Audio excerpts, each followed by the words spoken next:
ओम नमः सदेभ्यः। ओम नमः सदेभ्यः। ओम नमः सदेभ्यः। मंगलम भगवान वीरो मंगलम गौतमो मुनि मंगलम कुंद कुंदाद्यो जैन धर्मोस्तु मंगलम सर्वमंगल मांगल्यम सर्वकल्याणकारकम प्रधानम सर्वधर्माणां जैनम जयतु शासनम जैनम जयतु शासनम जीवमजीवं दौहं जिणवरवसेन जीर्णनीदितं देविन्दविन्दबन्धं वन्दे तं सौदा शिरसा।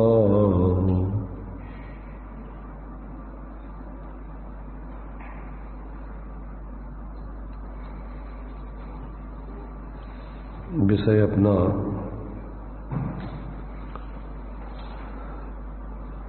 पैंतीस गाथा के माध्यम से संवर तत्व के विशेष कारणों के स्वरूप को समझने का यहाँ ले रहे हैं। उनमें जो 12 अनुप्रेक्षाएं हैं उसके अंतर्गत लोक भावना का विस्तार से यहाँ पर वर्णन चल रहा है। तो इसमें अभी अपना ऊर्ध्वलोक, अधोलोक, मध्यलोक, ऊर्ध्वलोक संबंधी चर्चा यहाँ चल रही है। ऊर्ध्वलोक में जो स्वर्ग आदि हैं उनका क्या स्वरूप है, कितने वहाँ पर जो है पटल आदि की रचना है, उन सब की जानकारी यहाँ पर दी गई है। तो अभी अपना ऊर्ध्वलोक संबंधी सामान्य रूप से चर्चा हो गई थी। अब इसमें थोड़ा विशेष स्वर्गों के पटल आदि की संख्या का विचार किया गया। तो यहाँ ऊर्ध्वलोक में सामान्य रूप से तो अपने लिए सिद्ध शिला तक और ऊपर घनोदधि घन और तनु बात बलय से बेष्टित लोक है, ऐसा स्वरूप बता करके और तनु बात बलय के मध्य में जो लोक है उसके अंत में केवल ज्ञान आदि अनंत गुण सहित ऐसे अनंत सिद्धि विराजमान है।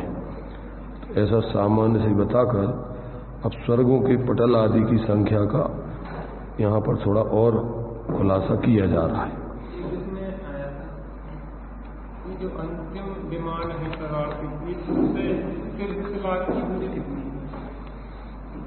इसमें अभी अपन ने पढ़ी कि नहीं पढ़ी है? इसमें अपन ने पढ़ी है कि ये जो 5 अनुत्तर विमान हैं उन 5 अनुत्तर विमानवासी जो देव हैं उससे 12 योजन ऊपर जाने पर 8 योजन मोटी और मनुष्य लोग यानी 2.5 दीप के बराबर 45 लाख योजन के विस्तार वाली मोक्ष या सिद्ध शिला है। उससे ऊपर घनोदधि घन और तनु बात नामक 3 बात वाला है। तो यहाँ जो दिया है 12 योजन, हाँ, ये 12 योजन ऊपर जाने पर 8 योजन मोटी और मनुष्य लोग यानी 2.5 दीप के बराबर 45 लाख योजन की विस्तार वाली सिद्ध शिला है। वो यहाँ का नीचे का दिया ना, वहाँ का नीचे का है ये। माने सुमेरु पर्वत और स्वर्ग के विमान का कल वीडियो देख रहे थे तो ऐसे पढ़ना है। 12 योजन का तो ये 12 योजन दिया ना इसमें। चलिए तो अब देखिए यहाँ पर अब आगे पटल आदि की संख्या का यहाँ पर निरूपण दिया जाता है। अब स्वर्ग के पटलों की संख्या कहते हैं। पटल माने अपन को समझना है कि जैसे अपन मकान में खंड होती हैं, खंड मंजिला, तो ऐसे वो पटल स्वर्गों के समझना। उनमें फिर कमरे होते हैं, ऐसे ये विमानों की संख्या पर उसमें विमान रहती हैं, उनमें फिर दीप रहती हैं संख्या। तो ऐसा यहाँ पर उसका सामान्य स्वरूप जानना। जैसे नरकों के पटल तो उसको बात बलय, एक पटलों के बीच में बात बलय से नसीब दिन, या स्वर्गों में ऐसी बात बलय से नहीं नसीब, वहाँ पर जो है एक एक स्वर्ग की माने अलग अलग स्थितियाँ ही, माने स्वर्गों की मध्य में तो है, पटलों के मध्य में नहीं है। स्वर्गों के मध्य में बात बलय माने उस एक एक स्वर्ग से अंतर इसमें दिया ना, अंतर अभी देखो पढ़ते हैं इसमें। सौधर्म और ईशान स्वर्ग में 31 पटल जानना। सानत कुमार और महेंद्र स्वर्ग में 7 पटल हैं। ब्रह्मोत्तर में 4 हैं। लांतव कापिष्ट में 2 हैं। शुक्र महाशुक्र में 1 है। सतार और सहस्रार स्वर्ग में 1 है। आनत प्राणत में 3 हैं तथा आरण और अच्युत में 3 पटल हैं। और 9 ग्रीवकों में 9 पटल हैं। 9 अनुदिशा में 1 पटल है और 5 अनुत्तर विमानों का भी 1 पटल है। इस प्रकार समूह में ऊपर 63 पटल जानना चाहिए। वही कहा है काय में तिलोपन्नति में कहा गया है कि सौधर्म युगल में 31, सानत कुमार युगल में 7, ब्रह्म युगल में 4, लांतव युगल में 2, शुक्र युगल में 1, सतार युगल में 1, आनत आदि 4 स्वर्गों में 6, प्रत्येक 3 ग्रीवकों में 3 अर्थात 9, और 9 अनुदिश में 1 और 5 अनुत्तरों में 1। इस प्रकार समूह रूप से 63 पटल ये इंद्रक कहलाते हैं।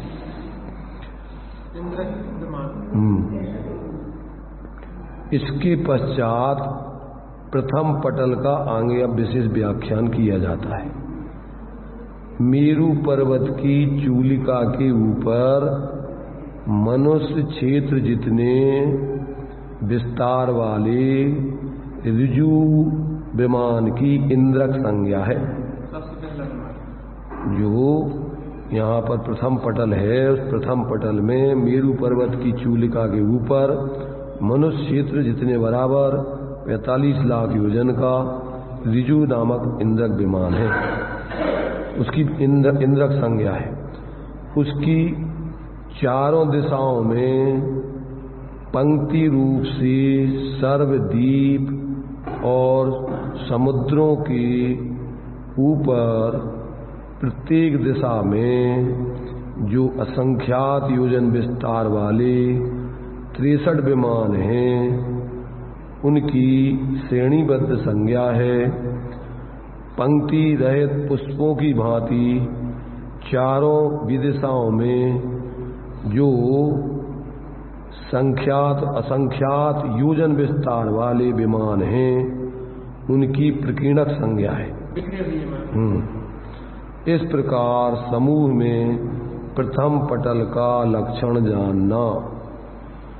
उसमें पूर्व पश्चिम और दक्षिण इन 3 श्रेणियों के विमान, उन 3 दिशाओं के मध्य जो विदिशाओं के विमान हैं, वे सौधर्म नामक प्रथम स्वर्ग संबंधी जानना, और शेष 2 विदिशाओं के विमान और उत्तर श्रेणी के विमान ईशान स्वर्ग संबंधी जानना।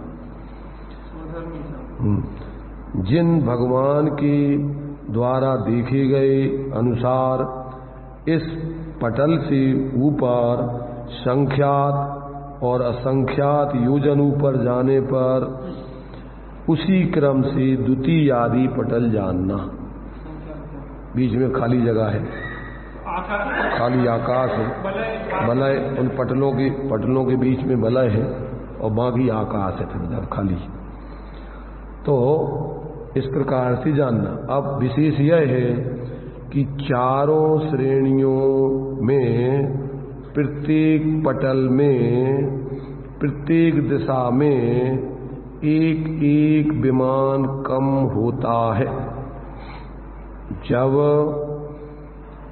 जब तक कि 5 अनुत्तर पटल में चारों दिशाओं में एक एक विमान रहता है। इस प्रकार ये क्योंकि 63 पटल हैं और यहाँ पर पहले में माने जो है पंक्तिबद्ध 63 हैं, तो घटते घटते घटते आखिरी में एक एक श्रेणीबद्ध विमान रह जाता है। इसलिए जो 5 अनुत्तर में है, एक बीच का मध्य का विमान के साथ चारों दिशाओं में एक एक विमान रह गए, तो ऐसे 5 विमान रह जाते हैं। एक पटल 5वें अनुत्तर 5 में जो है जो आखिरी पटल है उसमें क्या है 5 अनुत्तर माने जो अनुत्तर विमान है उनमें 5 जो है विमान रह जाते हैं, एक मध्य का और चारों दिशाओं के 4। तो इस प्रकार से 5 अनुत्तर पटल में चारों दिशाओं में एक एक विमान रहता है। ये सौधर्म आदि विमान 84,97,023 अकृत्रिम स्वर्णमय जिन ग्रहों से शोभित जानना। इस प्रकार से ये ऊपर स्वर्गों में जो 63 पटल हैं, उन 63 पटलों में कितने अकृत्रिम चैत्यालय हैं, स्वर्णमय जिन ग्रह हैं, तो कहते हैं 84,97,023 अकृत्रिम स्वर्णमय जिन चैत्यालय जानना चाहिए। ऐसा जो है ऊपर के स्वर्गों में उन पटल आदि की संख्या, उनके विमान आदि की संख्या, उसमें रहने वाले असंख्यातों देवों का उसमें विद्यमान निवास आदि पाया जाता है। अब देवों के आयुष्य का प्रमाण कहते हैं। भवनवासी देवों में जघन्य आयु 10,000 वर्ष की जानना। असुर कुमार नामक देवों की उत्कृष्ट आयु 1 सागर जानना। नाग कुमार देवों की 3 पल्ल, स्वर्ण कुमार देवों की 2.5 पल्ल, दीप कुमारों की 2 पल्ल और शेष 6 प्रकार के भवनवासी देवों की उत्कृष्ट आयु 1.5 पल्ल की जानना चाहिए। व्यंतर देवों में जघन्य आयु भी 10,000 वर्ष की जानना और उत्कृष्ट आयु व्यंतर देवों की सिर्फ 1 पल्ल से कुछ अधिक होती है। और ज्योतिषी देवों में जघन्य आयु 1 पल्ल के 8वें भाग प्रमाण जानना। ज्योतिषी देवों की उत्कृष्ट आयु कितनी है? जघन्य आयु 1 पल्ल के 8वें भाग प्रमाण जानना। और चंद्र की उत्कृष्ट आयु 1 पल्ल की और 1,00,000 वर्ष है, तथा सूर्य की उत्कृष्ट आयु 1 पल्ल और 1,000 वर्ष है। माने चंद्रमा से सूर्य की आयु कम है, उसमें कितनी 1 पल्ल और 1,00,000 वर्ष है और इसमें 1 पल्ल और 1,000 वर्ष है। शेष ज्योतिषी देवों की उत्कृष्ट आयु आगम अनुसार जान लेना चाहिए। सौधर्म और ईशान स्वर्ग के देवों की जघन्य आयु 1 पल्ल से कुछ अधिक और उत्कृष्ट आयु 2 सागर से कुछ अधिक जानना चाहिए। सानत कुमार और महेंद्र स्वर्ग के देवों की आयु 7 सागर से कुछ अधिक और ब्रह्मोत्तर में 10 सागर से कुछ अधिक और लांतव कापिष्ट में 14 सागर से कुछ अधिक, शुक्र महाशुक्र में 16 सागर से कुछ अधिक और सतार सहस्रार में 18 सागर से कुछ अधिक, आनत प्रणत में 20 सागर ही और आरण अच्युत में 22 सागर की उत्कृष्ट आयु जानना चाहिए। इसके पश्चात अच्युत स्वर्ग से ऊपर कल्पातीत विमानों में 9 ग्रीविकों में प्रत्येक में क्रम से 22 सागर प्रमाण से 1-1 सागर अधिक की आयु जानना चाहिए। इस प्रकार अंतिम 9वें ग्रीविक में 31 सागर की उत्कृष्ट आयु जानना चाहिए। 22 नहीं 23 से लगाना। 23 से 9 ग्रीवकों में 31 सागर हो जाएगी। उत्कृष्ट आयु जानना, 9 अनुदिश पटलों में 32 सागर की उत्कृष्ट आयु जानना और 5 अनुत्तर विमानों में 33 सागर की उत्कृष्ट आयु का प्रमाण जानना चाहिए।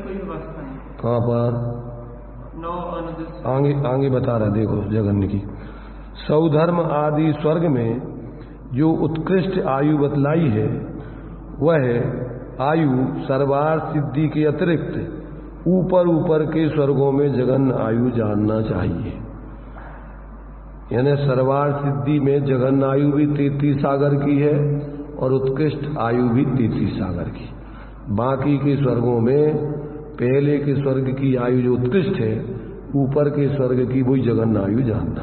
अनुत्तर है 5 अनुत्तर में 5 अनुत्तर में उत्कृष्ट आयु 32 सागर की और जगन्य आयु जो 9 में ग्रीवक में उत्कृष्ट आयु 31 सागर की। 31 से लेकर के उत्कृष्ट आयु 32 सागर तक की जानना।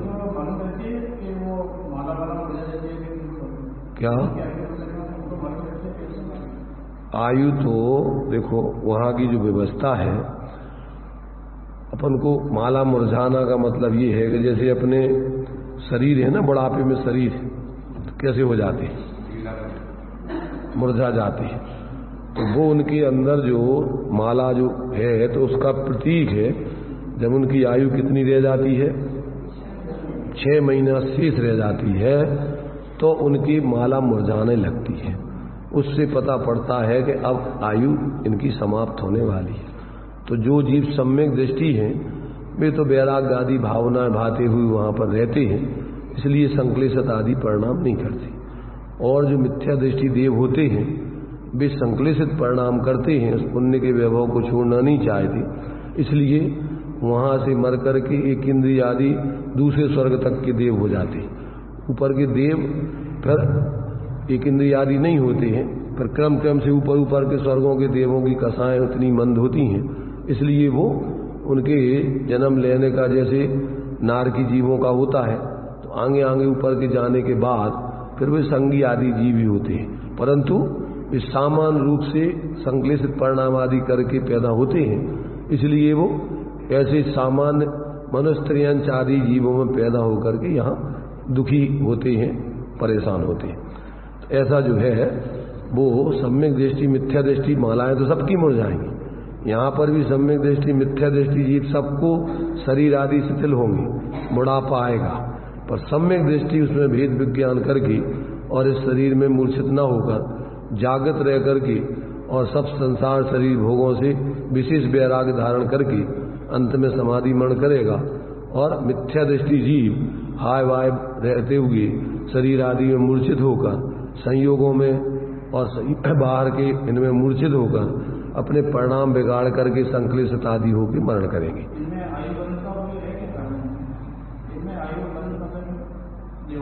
हाँ,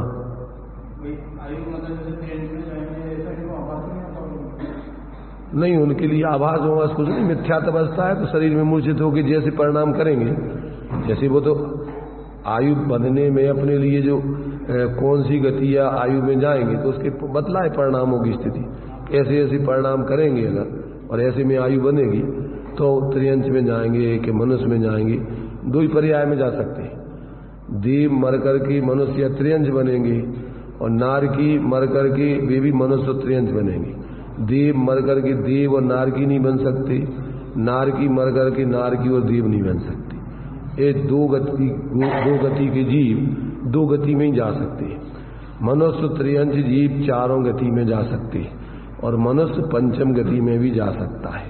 सिर्फ पंचम गति में जाने की व्यवस्था कर्म भूमि के मनुष्य की ही है और वो भी विशिष्ट काल और सहनन आदि पूर्वक और अपने स्वरूप की आराधना उत्कृष्ट रूप से करेगा तो वो ही पंचम गति की प्राप्ति करेगा। बाकी जीव दो गति के जीव चारों गति में जा सकते हैं। उसके लिए तत्वार सूत्र में अपन को चारों आयुओं के बंद करने के परिणाम बतलाए, जो बहुआरम परिग्रहत्वम नारकस्यवशा, अल्पारम परिग्रहत्वम मानुषस्य और माया त्रयज्ञो नश्य और सराग संयम संयमा संयम अकाम निर्जरा बाल तपांसी देवस्य और सम्यक त्वमचे देव आयु के बंध का कारण जो सम्यक दृष्टि जीव हैं अगर उनने आयु नहीं बांधी तो नियम से वे देव आयु में ही जाएंगे और बेमानिक आदि देवों में पैदा होंगे। सम्यक्त बंध का कारण नहीं है, पर सम्यक्त की भूमिका में जो मनुष्यंच जीव होते हैं वे नियम से मर करके बेमानिक देवों में ही पैदा होते हैं, देवांगनाओं में नहीं, भवनत्रक आदि में नहीं। ऐसी उसकी व्यवस्था जानना चाहिए। और एक सूत्र और दिया है तत्वार सूत्र में, ये 5 सूत्र तो बदला ही है, पर एक सूत्र और दिया है जो सामान्य है। तो निस्सील व्रतत्वम च सर्वेशाम, कोई व्रतशील आदि धारण नहीं किए हुए हैं, फिर भी जैसे परिणाम जीव करेगा वो जीव उस आयु का बंध करके उस गति में चला जाएगा। भवनवासी, जंतर और बेमानिक, इनकी संख्या कितनी कितनी होगी? सबकी असंख्यात है। तो ये जो चित्रा पृथ्वी के नीचे जो है ये जंतर और भवनवासी के रहने के स्थान, तो इनके स्थान तो बहुत सीमित है। बेमानिक का भी स्थान बहुत लंबा है, 7 राज्यों के लगभग, तो उनकी संख्या इनसे कुछ अधिक माने संख्या असंख्यात सबकी संख्या अपन को कर्णानुयोग के ग्रंथों में बतलाई है। किस स्वर्ग में कितने जीवों की संख्या होती है, उनमें अधिकताहीनता, वो सारा का सारा वर्णन दिया हुआ है। जब विस्तार में पढ़ना है तो उसमें से पढ़ सकते हैं। इनकी अपेक्षा बेमानिक की संख्या अधिक होती है। तो रहती है ना वो तो संख्या उनकी सबकी, कहाँ कहाँ कितनी रहती, सबकी अपनी अलग अलग पूरा विभाग दिया है। तो उसमें जो है संख्या पूरी एक एक की देखना है तो विशेष कर्णानुयोग के ग्रंथों से समझ सकते हो, वहाँ दिया हुआ है सब कि किस किस स्वर्ग में देवों की संख्या कितनी अधिक कितनी कम होती है, वो सब उसमें दिया हुआ है। जंतर देव है, जंतर देवों के ग्रह तो नीचे है चित्रा पृथ्वी की, मुझे जंतरा निरंतरा कहते, तो यहाँ पे तो कोई ग्रह तो ऐसे है नहीं, वो तो कहीं करे आगे संपादन। देखो ये 3 पृथ्वियों में ये ऊपर की पृथ्वी पहली पृथ्वी में आती है, तो इसमें 7 प्रकार के और 9 प्रकार के व्यंतर और भवनवासी देव रहते हैं। तो नीचे जो इस पृथ्वी के माने इस पृथ्वी के नीचे और ऊपर सब जगह व्यंतरों को भ्रमण करने की व्यवस्था है। लेकिन निवास स्थान यहाँ पे है मुख्य रूप से यहाँ निवास जो बतलाए हैं वे जो जहाँ पर बतलाए हैं वो है, बाकी और भी जो है अन्य स्थानों पर उनके निवास ऐसे सामान्य रूप से पड़े हुए मकान है, माने तुम्हारे से पर्व तुम्हारे इनके वृक्षों के कोटर आदि हैं, ऐसे स्थानों पर भी वो रह सकते हैं, उनके लिए कोई परेशानी नहीं। ऐसा जो है पूरे में उनका जो है विचरण होता रहता है। तो ये 2.5 दीप मैंने ऊपर मध्य लोक में पूरे में व्यंतरों का आवागमन रहना आदि होता है, जहाँ जहाँ उनको रहना है वो रह सकते हैं। वहाँ नहीं, ऊपर जाने की व्यवस्था उनकी नहीं है, जहाँ तक उनकी सीमा है उससे ऊपर नहीं जा सकते।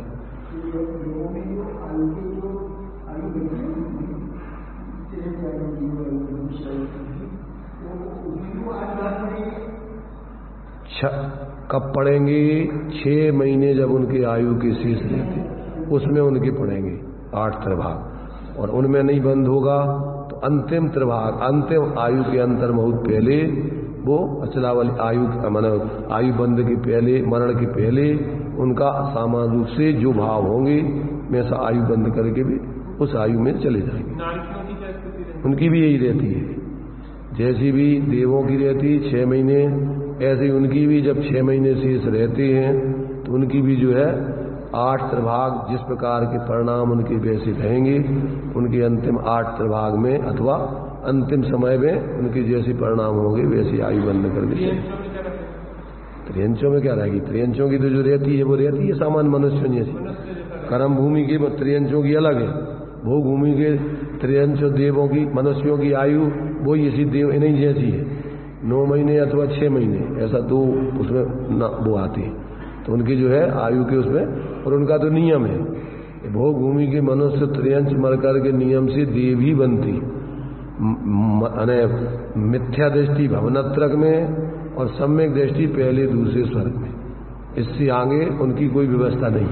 इसलिए उनकी आयु तो एक प्रकार से वो बंधेगी, यही बंधेगी, इसके अलावा दूसरी कोई बंधेगी नहीं, क्योंकि उनके परिणाम इसी जाति के ही रहते, इससे नीचे नहीं होते। अवरत सम्यक दृष्टि मनुष्य जो है वो किस स्वर्ग तक जा सकता है? अवरत सम्यक दृष्टि मनुष्य 12वें स्वर्ग तक जा सकता है सामान्य रूप से। 16वें स्वर्ग तक तो तुम्हारे से श्रावक वृत्त धारण करके जा सकता है। तो ये जो है माने किस किस प्रकार से जीवों की माने इन चारों आयुओं का बंध होकर के उस गति आदि में जाते हैं, ये सामान्य स्वरूप कर्णानुग के ग्रंथों में तत्वार सूत्र की टीका वगैरह में इसमें सब दिया हुआ है। वहाँ से विस्तार में जिनको देखना है देख सकते हैं। ये तो चूंकि अपन को एक संक्षेप में आध्यात्मिक ग्रंथ है, तो मुख्यतः से अपन को ये 12 भावनाओं के अंतर्गत बहुत संक्षेप में एक जानकारी मात्र दे दी है, ताकि आप इस लोक के बारे में सम्यक विचार करते हुए धर्म ध्यान सविकल्प धर्म ध्यान पूर्वक फिर अंदर में इन सबसे पृथक अपने उस एकत्व भक्त आत्मा की निर्विकल्प होकर आराधना कर सकें, इसमें किसी प्रकार से भ्रमित ना हो। ऐसा जो है यहाँ पर ये अपन को शॉर्ट में इस लोक की जानकारी दी है। तो इस प्रकार से ये अपने लिए जो स्वर्गों की आयु वगैरह है उसको इस प्रकार से जानना चाहिए। विशेष रूप से देखना है अगर तो कह रहा है विशेष विशेष व्याख्यान समझना है तो त्रिलोक सारादि ग्रंथों में जानना चाहिए। अब विशेष ये तो तुम्हारे लिए 3 लोक का सामान्य ज्ञान करा दिया। अब विशेष कुछ बताना चाहते। आदि मध्य अंत रहित शुद्ध बुद्ध एक स्वभाव परमात्मा में सकल निर्मल केवल ज्ञान रूप नेत्र द्वारा दर्पण में प्रतिबिंबों के समान शुद्धात्मा आदि पदार्थ आलोकित होते हैं, दिखलाई देते हैं, ज्ञात होते हैं, परिच्छिन्न होते हैं। अतः इस कारण वही शुद्धात्मा निश्चय लोक जानना चाहिए। क्या जानना चाहिए? सकल द्रव्य के गुण अनंत पर जाय अनंता, जाने ये कई काल प्रगट केवली भगवंता। तो सर्वव्यापी एक चिद्रूप है स्वरूपाये परात्मने, सोपलब्धि प्रसिद्धाये ज्ञानानंदात्मने नमः। जितने भी विश्व के पदार्थ हैं, संपूर्ण द्रव्य, उनके गुण, उनकी त्रिकालवर्ती पर्यायों सहित केवल ज्ञान में झलकते हैं।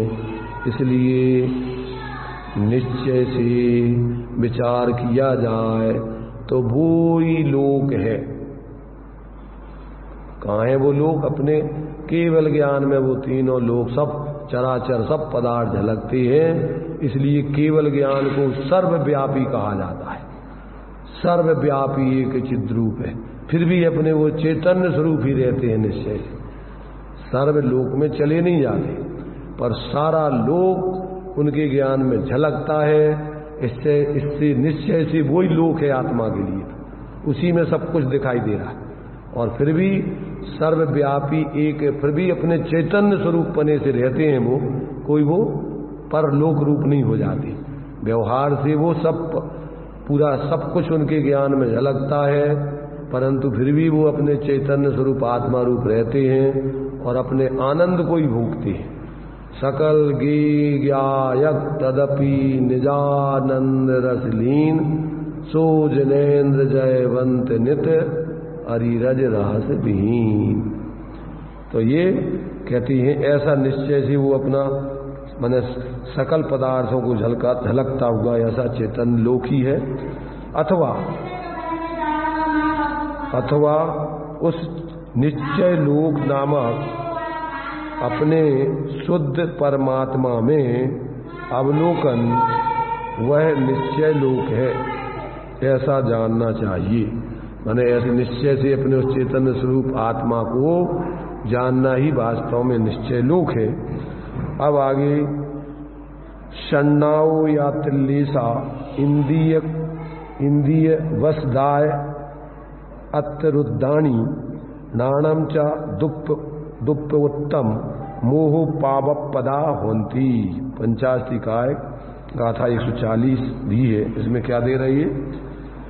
4 संज्ञाएं, 3 लेस्याएं, इंद्रियों के बस में होना आर्थ और रौद्र ध्यान रूप प्रवृत्ति और अपना ज्ञान खोटे कार्यों में जुड़ा हुआ दुष्प्रयुक्त ज्ञान और मोह, दर्शन माने मोह, ये सब पाप देने वाले जानना चाहिए।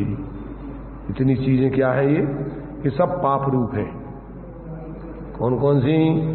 4 संज्ञाएं, आहार, भय, मैथुन, परिग्रह और 3 लेश्याएं, कृष्ण, नील, कापोत और इंद्रियों के वशीभूत होकर के प्रवृत्ति करना, 5 इंद्रियों के विषयों में प्रवृत्ति करना, वो क्या हो गया? पाप। और आर्थ रौद्र ध्यान रूप अपना प्रवर्तन होना और अपना ज्ञान खोटे कार्यों में जुड़ा रहे, पाप के कार्यों में लगा रहे, और ये मोह रूप परिणाम पर पदार्थों में एकत्व ममत्व के भाव, ये सब पाप को देने वाले जानना चाहिए।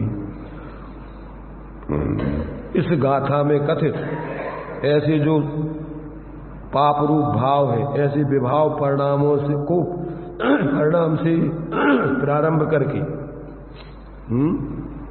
जितने भी अशुभ भाव हैं, पाप भाव हैं वे, और जितने भी शुभ भाव हैं वे, ऐसे सब संकल्प विकल्प त्याग कर, पाप भावों संबंधी विकल्पों को संकल्पों को त्याग कर और पुण्य भाव संबंधी संकल्प विकल्पों को त्याग कर निज शुद्धात्म भावना से उत्पन्न परम आह्लाद रूप एक सुख रूपी अमृत की रसास्वाद के अनुभव से जो भावना हो वही निश्चय लोकानुप्रेक्षा जानना चाहिए। शेष जो भावना अपन ने अभी बतलाई वे व्यवहार से शुभ भाव रूप हैं। अपने उस चैतन्य स्वरूप आत्मा संपूर्ण शुभाशुभ संकल्प विकल्प को त्याग कर निःशुद्धात्म स्वरूप की भावना से उत्पन्न परम आह्लाद एक सुख रूपी अमृत के रसास्वाद के अनुभव रूप जो भावना है वही निश्चय लोकानुप्रेक्षा है, और बाकी ये सब व्यवहार से शुभ उपयोग रूप व्यवहार अनुप्रेक्षा जानना चाहिए। क्योंकि जब अपन स्वरूप में नहीं रहते तो फिर इस प्रकार से वस्तु स्वरूप का विचार करना, तो उससे अपन पापों से बचे रहेंगे और पुण्य का आश्रय बंद होगा, जिससे जब तक संसार में रहेंगे तब तक दुर्गति के पात्र न बन के ऐसे देव मनुष्य आदि उत्कृष्ट गति में रहते हुए धर्म की आराधना करेंगे। तो ये निश्चय अनुप्रेक्षा से संवर निजरा और व्यवहार अनुप्रेक्षा से शुभ पुण्य का बंध, ऐसे 2 चीजें साधक के जीवन में चलती हैं। जितनी जितनी वितराग परिणति स्वरूप आश्रित परिणति है वो तो संवर निजरा रूप है, और जितनी जितनी कसाय से पूर्वक और जो सोपयोग रूप परिणति है वो अपने लिए पुण्य बंध का कारण होती है। ऐसा साधक के जीवन में दोनों किस गुण स्थान में कितना संवर निजरा चलता है ये सब कर्णानुयोग के ग्रंथों में अपन को दिया हुआ है, और कितना कितना आश्रयबंध किस किस कर्मों का आश्रयबंध किस किस गुण स्थान में होता है वो दिया है। तो सम्यक दृष्टि का अपन ने सामान्य रूप से पढ़ा ही है कि अगर उसने पहले आयु बंद नहीं किया है तो सम्यक दृष्टि को प्रथम नरक बिन सडबू ज्योतिष बान भवन सण नारी थावर विकलत त्रय पशु में नहीं उपजत सम्यक धारी। सम्यक दृष्टि को 84 लाख योनियों में सिर्फ एक देव और मनुष्य, ये 2 ही उसके लिए आयु रह जाती हैं, और उसमें भी शुभ जो विशेष पैमाने का आदि देव हैं, और मनुष्यों में भी जो उत्कृष्ट क्वालिटी के देव मनुष्य हैं उसमें भी नपुंसक त्रयंज नहीं, और किसी प्रकार से विकलांग हीन दीन और ऐसे स्थानों में पंचम काल आदि जैसे भी वर्तमान में सम्यक दृष्टि यहाँ पैदा नहीं होती, वो तो ऐसे स्थानों में होते जहाँ पर तीर्थंकर आदि महापुरुष पाए जाते। तो इस प्रकार से सम्यक की महिमा और सम्यक ज्ञान की महिमा, सम्यक चारित्र की महिमा समझ करके अपने लिए अपने जीवन में इस प्रकार परद्रव्यों से भिन्न अपनी आत्मा को ही अपना स्वरूप जाने माने और उसी में स्थिर होने के लिए पुरुषार्थ करते हुए अपना जीवन बिताएं, और उसमें जितना जितना स्थिरता होती जाएगी उतना उतना अपन को परम आनंद निराकुलता शांति मिलेगी, और जितनी जितनी अभी अस्थिरता रहेगी उसमें अपनी मंद कसाएं होंगी, इसलिए अपन को तीव्र आकुलता नहीं होगी। आकुलता तो होगी उसमें, क्योंकि अगर उसमें निराकुलता हो तो आगे मोक्ष जाने की जरूरत नहीं है। तो कसाय तो मंद हो चाहे तीव्र हो, वो आकुलता रूप है। तीव्र कसाय में ज्यादा आकुलता होती है और मंद कसाय में कम आकुलता होती है, और निष्कसाय में निराकुलता है। तो जब तक अपन पूर्ण वीतराग दशा को प्राप्त नहीं हुए, तब तक अपन अपने स्वरूप की दृष्टि ज्ञान लीनता पूर्वक विवेक पूर्वक बाहर में प्रवृत्ति करें, कहीं उलझे नहीं, किसी से लड़े झगड़े नहीं, किसी के प्रति दुर्भाव नहीं करें, सबको जीव समझ करके उनके प्रति मैत्री भाव रखते हुए और यथायोग वो जिस भूमिका में है उनके साथ सम्यक व्यवहार करते हुए और अपना जीवन व्यतीत करें। ऐसा अपने लिए आचार्यों का उपदेश है, संदेश है। तत्वार सूत्र में कौन कौन सी भावनाएं निरंतर भाने चाहिए? मैत्री, प्रमोद, कारुण्य, माध्यस्थ्यानी, सत्वाधिक क्लिश्वान अभिनीयेषु, और जगत काय स्वभाव हुआ संवेग वैराग्यार्थम। ये भावनाएं अपन को निरंतर भाते रहना चाहिए कि सब जीव हैं, स्वभाव से एक समान है, इसलिए भैया कोई अपन को अच्छे बुरे नहीं है, सब चैतन्य स्वभाव वाले हैं, परंतु अपने स्वरूप को भूल के पर्याय में क्या कर रहे हैं? दुखी हैं, पर पदार्थों में मूर्छित होकर एकत ममत करके दुखी हैं। इसलिए जो जीव अपने स्वरूप को नहीं समझ रहे हैं और वे जीव बाहर में तीव्र कसायों में, अज्ञान में, आपस में लड़ने झगड़ने में, धर्म के नाम पर सांप्रदायिक बुद्धि करके मेरे तेरे में, अच्छे बुरे में लग रहे हैं, उनसे मध्यस्थ रहें। माध्यस्थ भावम विपरीत वृत्तौ।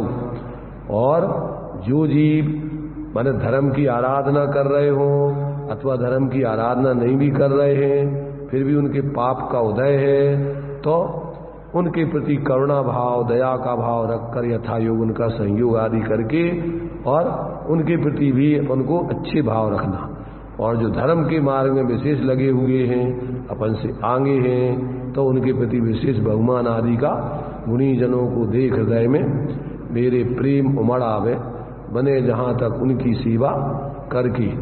कोई एक व्यक्ति नहीं, सम्यक दृष्टि का साधर्मियों के प्रति सबके प्रति बहुमान होता है जो सच्चे धर्मात्मा है।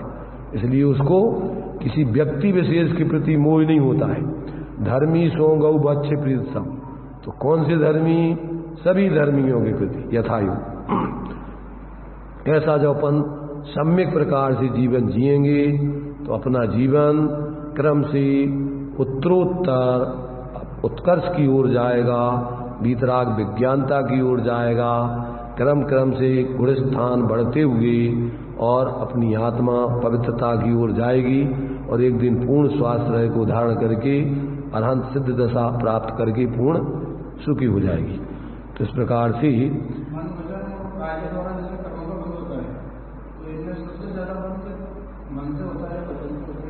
देखो मूल में तो देखो पहली चीज तो अपन ये सोचो, मन वचन काय। मन एक द्रव्य मन है, एक भाव मन है। वचन अपन को ये शब्दों की बरगना है, पर बोलने का भाव जीव का है। और काय ये भी पौद्गलिक है, और उस शरीर की प्रवृत्ति करने का भाव जीव का है। तो अब तुम संगी हो तो मन पूर्वक ही बोलोगे, प्रवृत्ति करोगे, तो मन तो तुम्हारा निरंतर चलता ही रहेगा। अब मन नहीं होगा तो फिर तुम्हारे अंदर भाव चलेंगे, जितनी इंद्रियां होंगी उन इंद्रियों के माध्यम से विषय आदि में कसायों में प्रवृत्ति करोगे, शरीर से निमित्त बना करके शरीर को और अपनी कसायों की प्रवृत्ति करोगे। तो वो तो असंगी तक के जीव तो भेद विज्ञानी हो ही नहीं सकते, वो तो शरीर आश्रित ही जीवन जीते। तो ये तो निमित्त है। मन द्रव्य मन पौद्गलिक है, वचन पौद्गलिक है, काय पौद्गलिक है, और अपना उपयोग उसमें जुड़ता है।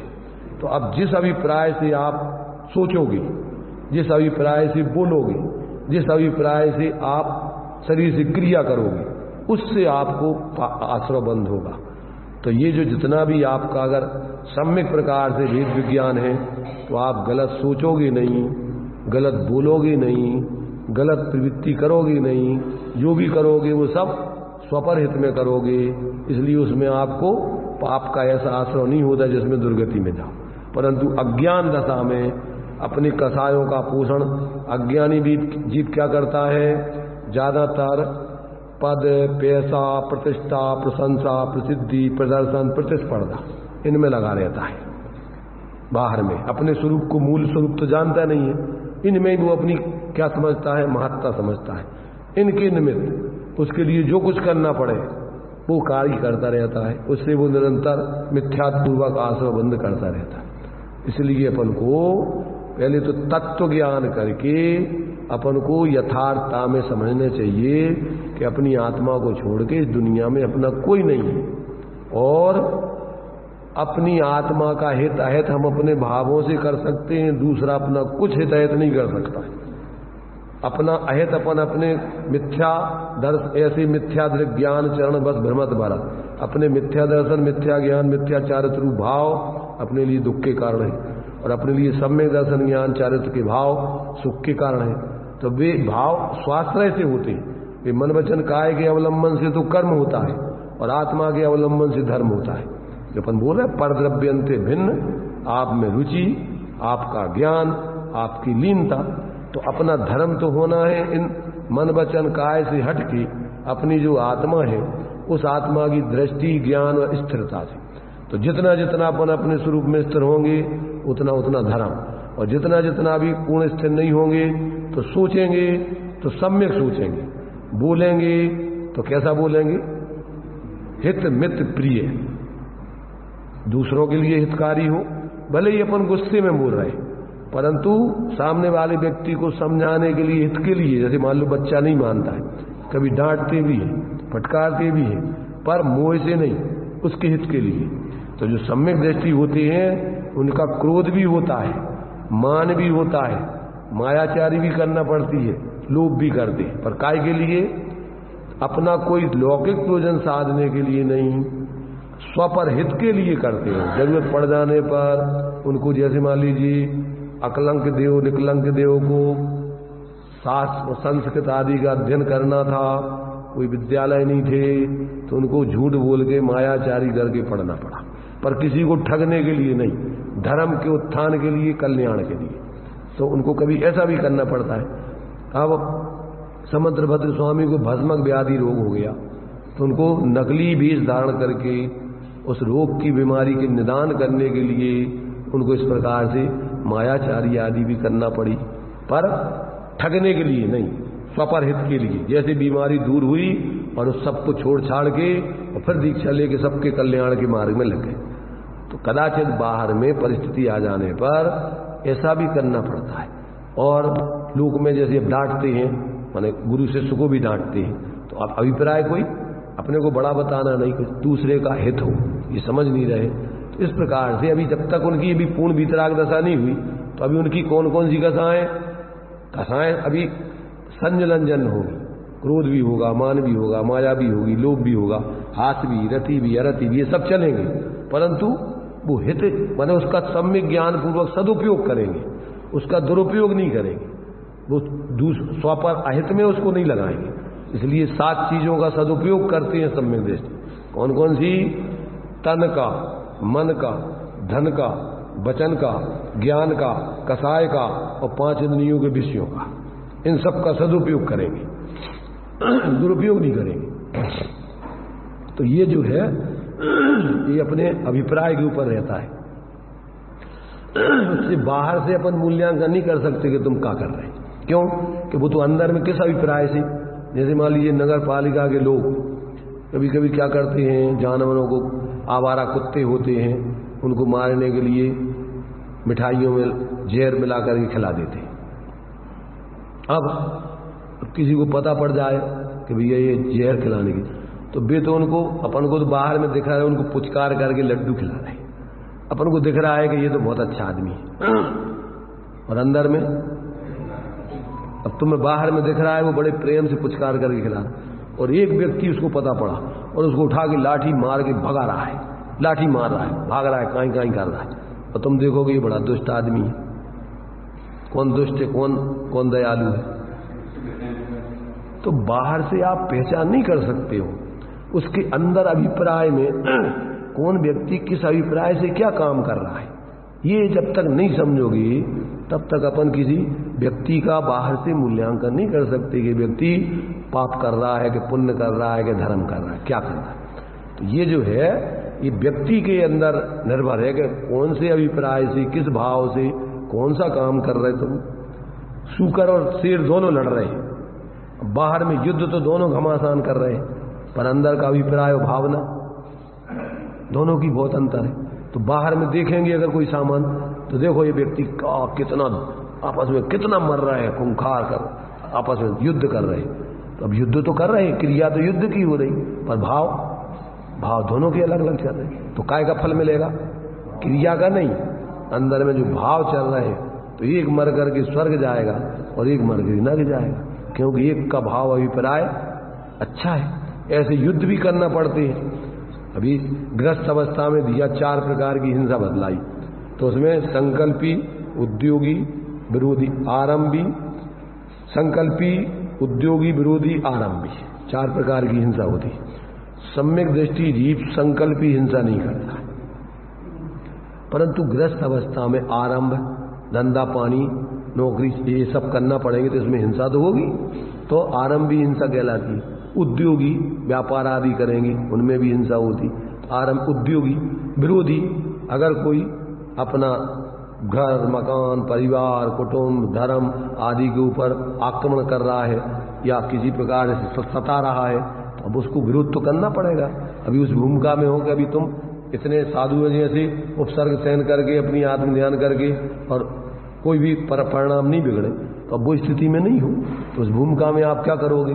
उसका विरोध करोगे, पर काय के लिए? उसको सताने के लिए नहीं, अपने धर्म की, अपनी और अपने संपत्ति आदि की, परिवार की, यहाँ तक कि देश की, राष्ट्र की सुरक्षा करने के लिए आप युद्ध के मैदान में भी खड़े हो सकते हो। पर अब वो कौन समझे कि तुम किस अभिप्राय से कर रहे हैं? उनको शत्रु मान के नहीं, अपनी सुरक्षा के लिए, अपना सम्यक जीवन जीने के लिए। इसलिए अपने देश की नीति भी है कि हम आक्रमण नहीं करेंगे किसी के ऊपर। ये जैनत्व की पद्धति है, हम किसी के ऊपर आक्रमण कभी नहीं करेंगे, परंतु हमारे ऊपर कोई आक्रमण करेगा तो हम उसकी सुरक्षा तो करेंगे, उसके लिए तो लड़ सकते हैं। तो इस भूमिका में तो ये अपने अंदर में अब कौन, अब जब को तत्व ज्ञान होता है तो वो किसी के प्रति दुर्भाव तो रखते नहीं है, परंतु निचली भूमिका में वो अपने इन सब चीजों की व्यवस्था बनाने आदि में जो उसके लिए असख्यानुष्ठान जन हिंसा आदि होती है, वो उसकी मजबूरी है। उसमें उसके लिए उस जाति का आश्रय नहीं होता जिसमें वो दुर्गति में चला जाए। तो ये जो है अपन को अंदर का अपना जब तत्वों का ज्ञान सही हो जाता है तो अपने जीवन में कभी किसी जीव का अहित तो सोच ही नहीं सकते। रामचंद्र जी युद्ध लड़ते रहे, लाखों जीव मर गए, अंतिम समय तक कहते रहे देखो भैया हमें युद्ध बिल्कुल नहीं करना, अभी भी सीता वापस दे दो, हमको कुछ नहीं तुमसे लड़ाई करना। परंतु अब रावण को क्या है कि ये तो समझ में आ गया कि सीता तो वापस करना पड़ेगी, पर अब क्या हो गया, अब प्रेस्टीज पॉइंट बन गया। अगर हम ऐसे ही वापस कर देंगे तो लोग क्या कहेंगे, डर गया। तो अब क्या करेंगे, पहले रामचंद्र जी को जीतेंगे और जीत करके फिर वापस करेंगे। पर जीत तो पाए नहीं और लड़ते लड़ते मर गए। दुर्भाव था, खोटा अभिप्राय था, इज्जत काय की इज्जत, खोटी झूठी इज्जत। अरे भाई गलत काम कर रहा है, जब समझ में आ गई तब छोड़ दो, अब उसमें काय की इज्जत, इसमें तुम्हारी इज्जत है। और अरे सब था, वो आगे मोक्ष भी जाएगा। और सीता जी और भी आपस में फिर पुत्र बाप बेटा भी बनेंगे और बाद में वो तीर्थंकर बनेगा, सीता जी उनकी गणधर बनेंगी और दोनों जने धर्म का प्रचार करेंगी और मोक्ष जाएंगे। तो ये कोई स्थायी थोड़ी झगड़ा है, ये तो सब परिस्थितियां हैं, उस समय की परिस्थिति और आगे के जन्मों से भी उसके प्रति आपस में प्रेम चलाया, इसीलिए उसने उसको हरण किया। तो ये तो क्या है, जीवों की क्या दशाएं हैं, चलती रहती हैं। अपन कोई शाश्वत कोई किसी का शत्रु मित्र थोड़ी होता है, ये तो परिस्थिति बसात कर्मोदय अनुसार बन जाते। तो अपन को किसी के प्रति ऐसी कोई धारणा कभी किसी के प्रति नहीं बनाना। अपन तो अभी लोग तो रावण के पुतला जला रहे हैं, और भी रावण तो नरक से निकल के और भगवान बन करके तीर्थंकर बन के मोक्ष जाएंगे, और ये जो जला रहे हैं नरक होते चले जाएंगे जहां नरक वो अभी रावण है। क्यों? अरे वे तो महापुरुष थे, और उसकी तो इस प्रकार की प्रतिज्ञा के उसके प्रति कोई दुर्व्यवहार नहीं करना। आज तो वो भी कोई के ठिकाना नहीं लोगों के। इसलिए लोग क्या है, मूढ़ताओं में पड़े रहते हैं, धर्मांधता में पड़े रहते हैं, किसी का पक्ष लेकर के और अपन दूसरों के प्रति दुर्भाव करते रहो, इसमें तो कोई धर्म है ही नहीं।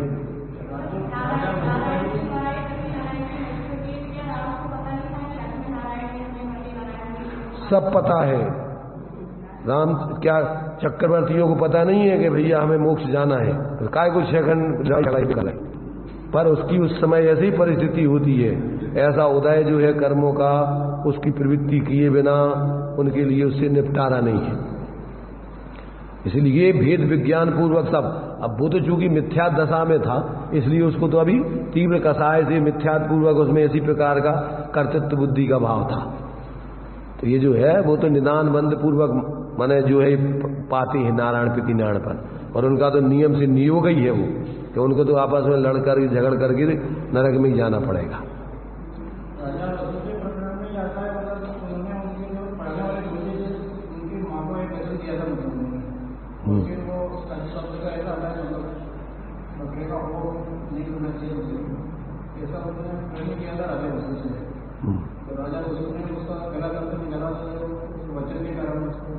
अरे तो तुम वचन के कारण से तुमने झूठा वचन क्यों दे दिया ऐसा?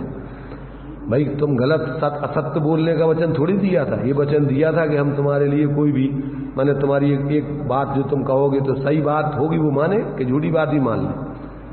भाई तुमने वचन देना, पर ऐसा वचन नहीं है, ऐसे प्रतिज्ञा ऐसी करो कि जिसमें अपन को गलत काम नहीं करना पड़े। अब जैसे मान लीजिए सेठ जी ने प्रतिज्ञा कर ली, क्या कर ली कि जब तक दीपक जलता रहेगा जब तक हम सामायिक करेंगे।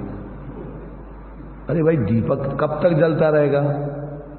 सामान्य रूप से तो तुमने सोच लिया कि भैया एक दीपक 1 घंटे में बुझ जाएगा, इतना तेल डाला है उसमें। अब तुमने ये थोड़ी सोचा कि कोई आके दूसरी उसमें तेल डाल लेंगे, और तुमने ऐसी तुम समझते कि जब हमने तो ये प्रतिज्ञा की थी ये दीपक का तेल जब बुझ जाएगा जितना है उतना, और तुमने ऐसी मूर्ता कि जब तक जलता रहेगा इसमें तेल कोई डालता रहेगा तब तक भी बैठे रहेंगे। तो ये कोई प्रतिज्ञा है क्या? बिना समझे की प्रतिज्ञा। जो प्रतिज्ञा ना समझी में की जाती है वो प्रतिज्ञा प्रतिज्ञा ही नहीं है। अगर कोई समझदार व्यक्ति तुम्हें समझाए कि भैया ये गलत है इसको छोड़ दो, तो उसमें कोई अधर्म नहीं है। गलत प्रतिज्ञा कर ली तुमने, विपरीतता की, तब तुमने गलत प्रतिज्ञा तुमने मान ली है हम इन देवी देवताओं को पूजा करेंगे, तो देवी देवताओं की पूजा करने में कौन सा धर्म होना है? मिथ्यात्व का सेवन होना है। तो तुम्हें भैया ये देवी देवता कोई भगवान नहीं है, ये खुद ही संसारी जीव है, और देवी देवता ऐसे काल्पनिक नहीं होते। अरे देवी देवता तो होते बढ़िया, जैसे वो सुंदर रूप वाले होते। तुमने मिथ्या कल्पना कर रखी, तो इसमें कुछ नहीं है सर, छोड़ो ये झूठी बातें हैं। तो अगर तुमने गलत प्रतिज्ञा की है तो समझदार व्यक्ति तुम्हें समझाए, इस बात को छोड़ के सही प्रतिज्ञा करो धर्म के अनुकूल। धर्म के प्रतिकूल प्रतिज्ञा कोई प्रतिज्ञा नहीं है, तो मिथ्यात्व का सेवन है, कसायों का सेवन है। इसलिए अपन को ऐसी कोई अद्वैत ज्ञान दशा की कोई प्रतिज्ञा नहीं कहलाती। सम्यक ज्ञान पूर्वक स्वपर हित में जो भी प्रतिज्ञाएं की जाती हैं वे प्रतिज्ञा ही सही है, और जिसमें स्वपर का हित हो ऐसी कोई प्रतिज्ञा नहीं कहलाती। इसलिए अपन को बराबर विवेक रख करके कोई कार्य करने चाहिए। अब ये तो चूंकि क्या है धार्मिक वासना थी, तो वो सेठ भले ही उस समय संक्लेशित परिणाम होकर के मेढक बन गया। बाहर में तो सामायिक की मेढक क्यों बन गए कि पानी पीने का भाव और मायाचारी भी चल रही संगे। बाहर में तो तुम कर रहे सामायिक, और अंदर में भाव चल रहा पानी पानी पानी पानी। तो न तो सामायिक हो रही और न तुम्हारे परिणाम धर्म में लग रहे। तो भैया धर्म तो भावों की शुद्धता कीजिए शक्ति प्रमाण, तुम्हारे परिणाम जिसमें धर्म शांत रहे निराकुल रहे वो करो। ऐसी प्रतिज्ञा कोई जबरदस्ती की कोई दे लेना कोई योग्य तो रही है। इसलिए अपन को विवेक पूर्वक प्रत्येक कार्य करने का उपदेश है आचार्यों का। इसलिए कोई काम पहले समझो, जो बिन ज्ञान क्रिया बिना सम्यक ज्ञान के कोई भी अपन ने आचरण करोगे वो सम्यक नहीं होगा। इसलिए पहले ताते जिन पर कथित तत्व अभ्यास करीजिए, और पहले तुम संशय विभ्रम मोह त्याग आपो, पहले भेद विज्ञान करके सम्यक ज्ञानी हो, और सम्यक ज्ञानी होए बहुरी दृढ़ चारित लीजिए। आगे आप सम्यक प्रकार से फिर आचरण करोगे तो तुम्हें पता होगा कि ये आचरण हमारे आत्महित में है, अकल्याण में नहीं है। तो ये है अज्ञानता पूर्वक फिर हठाग्रह पूर्वक दुराग्रह पूर्वक परिणाम बिगड़ रहे हैं, फिर भी अब प्रतिज्ञा निभाना है। तो प्रतिज्ञा निभाने से धर्म नहीं होता है, धर्म तो होना है परिणामों की शुद्धता से, और परिणामों का विवेक नहीं हो, क्रिया की पकड़ है। तो ये कहलाता है अज्ञानता वाला भाव। क्रिया और परिणाम दोनों का संतुलन बने तो वो क्रिया सार्थक है, और जिसमें क्रिया तो कुछ जा रही हो, परिणाम कहीं जा रहे। अपन बोलते चिंतन कुछ फिर संभाषण कुछ, क्रिया कुछ की कुछ होती है, स्थिरता निज में प्रभु पाऊं जो अंतर का काल से धोती है। अब अपन अपने अंदर में परिणाम लगा ही नहीं रहे और तुम उस क्रिया के पीछे परिणाम बिगाड़ रहे, तो ये समझदारी का काम नहीं है। मोक्ष मार्ग में तो सम्यक दर्शन, सम्यक ज्ञान और सम्यक चारित्र, ये संतुलन है। इसका जब तक आप संतुलन नहीं बनाओगे तब तक जीवन में शांति नहीं मिलेगी। इसलिए अपन को आचार्यों ने बहुत सुंदर तरीके से सारी बातें अपन को वैज्ञानिक तरीके से लिखी हैं। इन सबको अपन समझें और समझ करके अपनी शक्ति प्रमाण करें। और जरूरी नहीं है तत्काल, भावना पूरी रखो, पर उतना ही करो जितनी तुम्हारी शक्ति हो। शक्ति से ज्यादा करोगे तो टूट जाओगे, और शक्ति प्रमाण नहीं करोगे तो फिर प्रमादी बन करके भी आगे बढ़ ही नहीं पाओगे। इसलिए शक्ति को छिपाओ मत और शक्ति से ज्यादा करो मत। दान है तो कितना देना, जितना अपन को जितना दे सकते हो। अपने परिणाम नहीं बिगड़े, अपनी व्यवस्था नहीं बिगड़े, तो अपन देख के कौन क्या कह रहा है, कौन क्या कर रहा है, अपन को क्या लेना देना।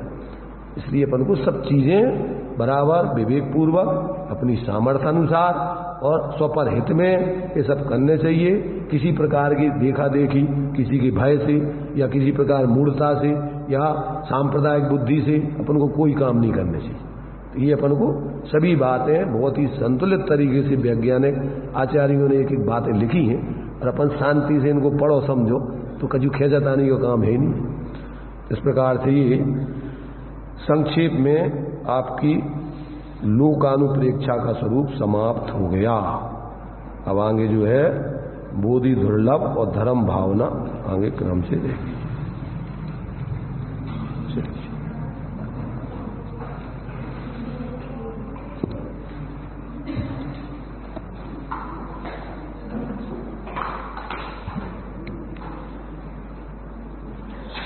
सापेक्ष अमृत जिन बचन निरपेक्ष सत चैतन्य घन दरसारहे कली काल में अनुभव करो है बापी जन तीर्थंकरो के विरह में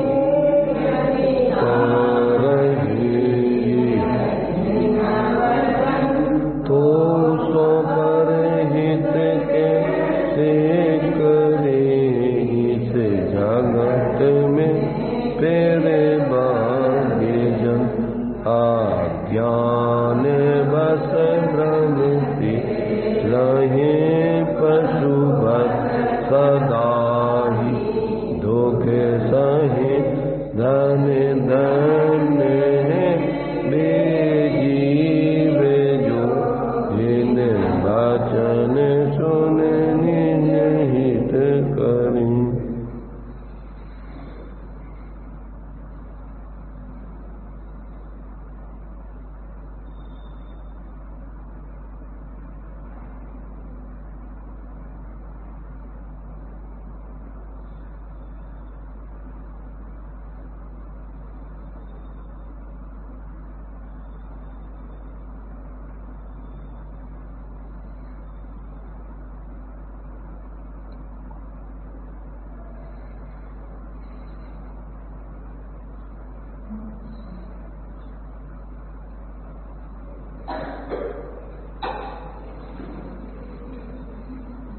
द्वादशांग जनवाणी माता पंच परमेष्टि भगवंतो